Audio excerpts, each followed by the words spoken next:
Hello friends, आपका स्वागत है हमारे YouTube channel Ram basic study channel पर। देखिए, आज का टॉपिक हमारा बहुत ही इंपॉर्टेंट टॉपिक है, क्योंकि आज का टॉपिक है हमारा गति के नियम। तो चलिए बिना टाइम वेस्ट के स्टार्ट करते हैं। देखिए, न्यूटन का प्रथम नियम है हमारा, यदि कोई वस्तु ब्रह्मावस्था में है तो वह ब्रह्मावस्था में ही रहेगी, यदि वह गति अवस्था में है तो वह गति अवस्था में ही रहेगी, जब तक कि उस पर कोई बाहरी बल न लगाया जाए। इस नियम को जड़त्व का नियम भी कहते हैं। तो चलिए एग्जाम्पल से समझते हैं।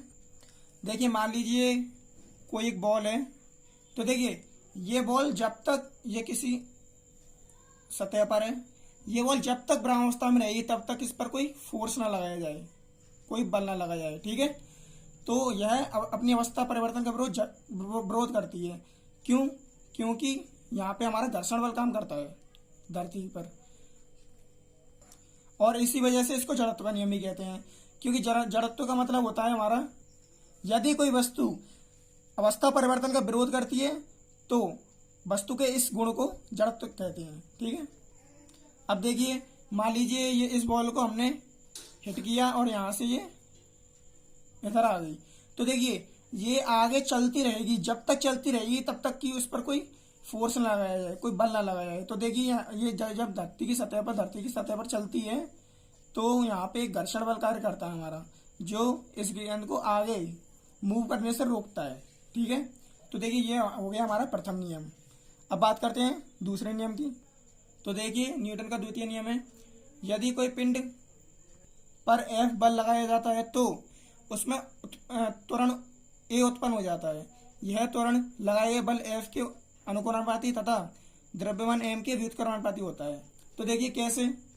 देखिए, हमारे प्रथम नियम से तो बल की डेफिनेशन निकली, इससे बल का इक्वेशन निकलेगा, F बराबर ma। ठीक है, अब देखिए कैसे। यदि किसी पिंड पर बल F लगाया जाता है तो उसमें उत्पन्न त्वरण A हो जाता है। ठीक है, यह त्वरण लगाए गए बल F के तो अनुक्रमानुपाती होता है, मतलब A प्रोपोर्शनल F।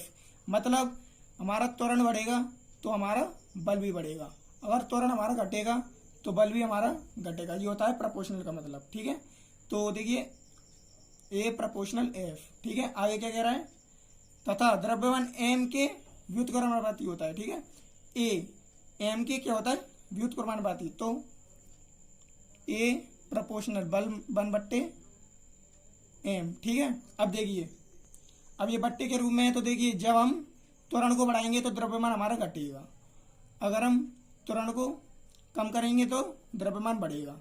ठीक है, इस कंडीशन में ये होगा हमारा मतलब इसका। अब देखिए, इन दोनों को सॉल्व करेंगे तो क्या होगा हमारा, A = F/M। तो इसका क्रॉस मल्टीप्लाई करेंगे तो देखिए F बराबर ma। ठीक है, ये हमारा निकल के आ गया। अब देखिए दूसरे नियम में न्यूटन ने एक बात कही है कि संवेग परिवर्तन की दर को बल कहते हैं। तो देखिए,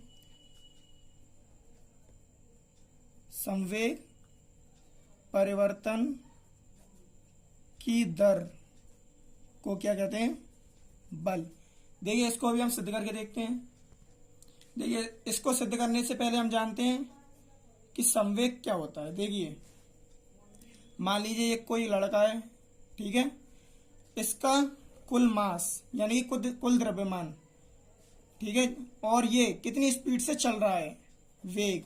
ठीक है, ये होता है इसका संवेग, इनका इनटू। तो P बराबर M इंटू V। ठीक है, ये होता है संवेग का मतलब।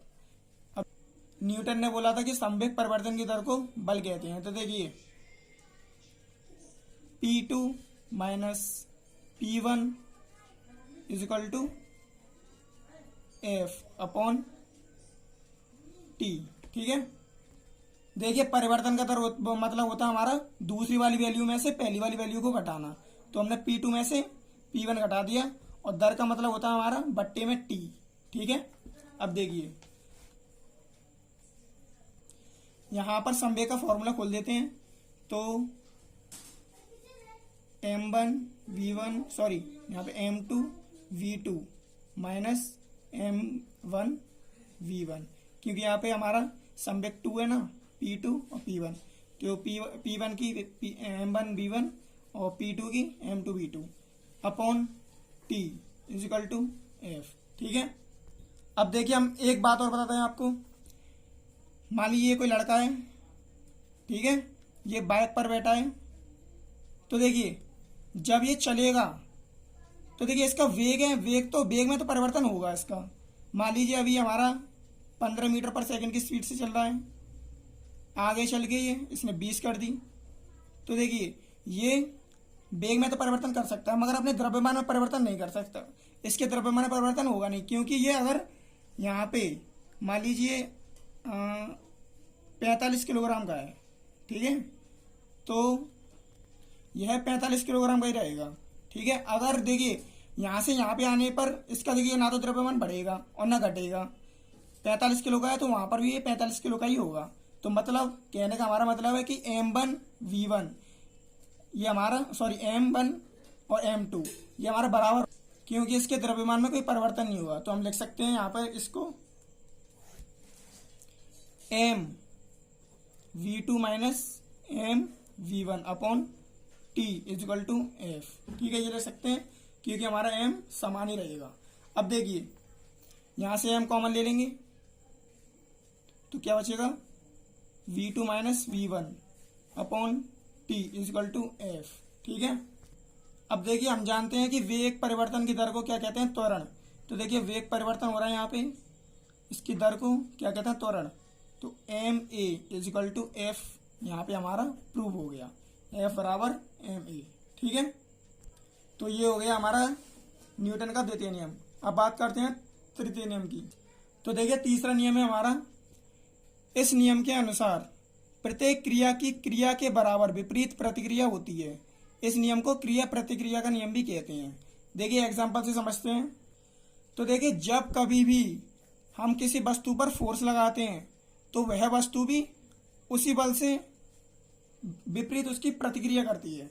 मतलब जितने बल से हम किसी वस्तु को ढकेलेंगे तो उतने ही बल से वो वस्तु हमको पीछे की ओर ढकेलेगी।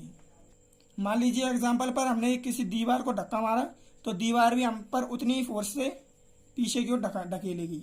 जैसे एक और एग्जाम्पल देख लीजिए, जब कभी भी हम पानी में तैरते हैं तो हम पीछे की ओर धक्का मारते हैं जब हम आगे बढ़ते हैं, मतलब पीछे हम ढकेलेंगे पानी को जब हम आगे बढ़ेंगे।